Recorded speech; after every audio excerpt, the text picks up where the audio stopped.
बच्चों, आज हम आपकी पाठ्य पुस्तक महाभारत का पाठ 19 मायावी सरोवर पढ़ेंगे। इसमें बताया गया है बेटा कि पांडवों के वनवास की अवधि पूरी होने को ही थी। 12 वर्ष समाप्त होने में कुछ ही दिन रह गए थे। उन्हीं दिनों एक निर्धन ब्राह्मण की सहायता करते हुए पांचों भाई जंगल में काफ़ी दूर निकल आए। वे थके हुए थे, सो जरा सुस्ताने लगे। युधिष्ठिर नकुल से बोले, भैया जरा उस पेड़ पर चढ़कर देखो तो सही कि कहीं कोई जलाशय या नदी दिखलाई दे रही है। क्योंकि बेटा पांडव बहुत अधिक प्यासे थे और वो जलाशय यानी वो स्थान जहाँ पे उन्हें जल प्राप्त हो सके उसको ढूंढ रहे थे।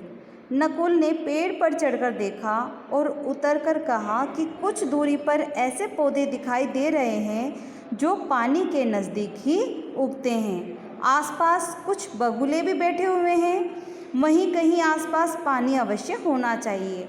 नकुल ने अंदाज़ा लगाया कि जहाँ पक्षी उड़ रहे हैं, पेड़ पौधे दिखाई दे रहे हैं, तो अवश्य ही वहाँ एक जलाशय होगा।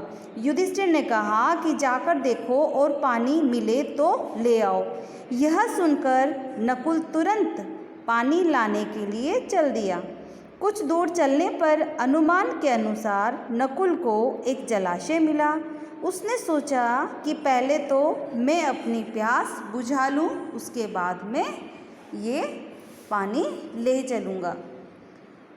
अब जैसे ही उसने सोचा कि मैं पानी पी लूँ, तो उसने फिर तरकश में पानी भरकर भाइयों के लिए ले जाने की बात कही। यह सोचकर जैसे ही उसने हाथों से पानी लिया और पीना चाहा, इतने में आवाज़ आई, हे माद्री के पुत्र, दुस्साहस ना करो। यह जलाशय मेरे अधीन है। पहले मेरे प्रश्नों का उत्तर दो और फिर पानी पियो। बेटा जब नकुल पानी लेने के लिए जलाशय के पास गया और पानी लेना के लिए जैसे उसने अपने हाथों को आगे बढ़ाया, तब उसको आवाज़ आई कि इस जलाशय को छूने से पहले मेरे प्रश्नों के उत्तर दो। पर उसे इतनी तेज़ प्यास लगी थी कि उसने इस चेतावनी की परवाह न करते हुए पानी पी लिया। और पानी पीते ही बेटा कुछ समय के बाद वो चक्कर खाकर वहीं गिर गया। अब बड़ी देर तक नकुल के न लौटने पर युधिष्ठिर को चिंता सताने लगी। उन्होंने सहदेव को भेजा।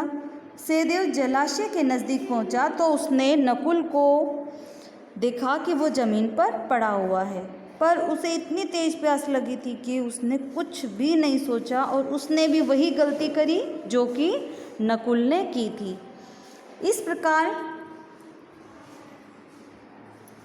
प्रकार बेटा धीरे धीरे उसके बाद सहदेव वहाँ पर आया। सहदेव ने भी पानी पिया और वो भी पानी पीकर वहाँ गिर गया। उसके न लौटने पर सहदेव के न लौटने पर युधिष्ठिर घबरा कर बोले, जरा जाकर तो देखो कोई दुर्घटना तो नहीं घटी है। अर्जुन बड़ी तेजी से चला।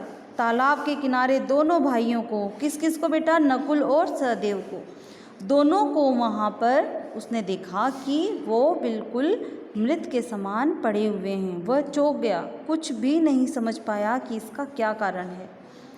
अर्जुन जैसे ही पानी पीने के लिए जलाशय में उतरा, उसे भी वही वाणी सुनाई दी कि पहले हे अर्जुन मेरे प्रश्नों के उत्तर दो, तब यह तालाब तुम्हें अपना पानी पीने के लिए इजाज़त देगा।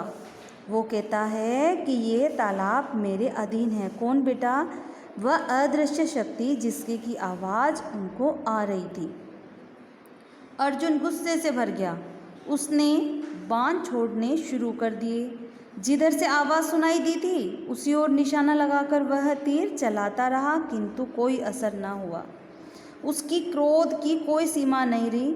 उसने सोचा पहले मैं पानी पी लूँ। उसने भी वही गलती की जो अन्य दो भाइयों ने उसके ने की थी और उसने पानी पी लिया।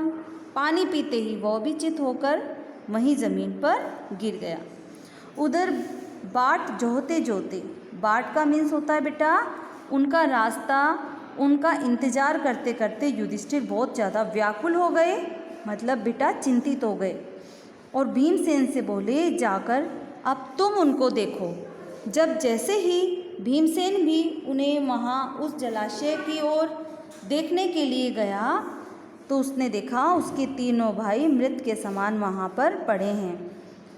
और उसने भी पहले सोचा कि इसका क्या कारण है, उसको बाद में जानूंगा, पहले मैं पानी तो पी लूँ।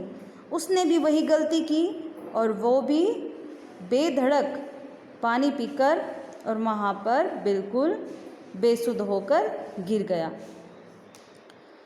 अब जब चारों भाई तालाब के किनारे वहीं ढेर हो गए, कोई भी युधिष्ठिर के पास नहीं आया। युधिष्ठिर को और भी चिंता सताने लगी, वो घबराने लगा और सोचने लगा बड़ी आश्चर्य की बात है कि ऐसा क्या हो गया।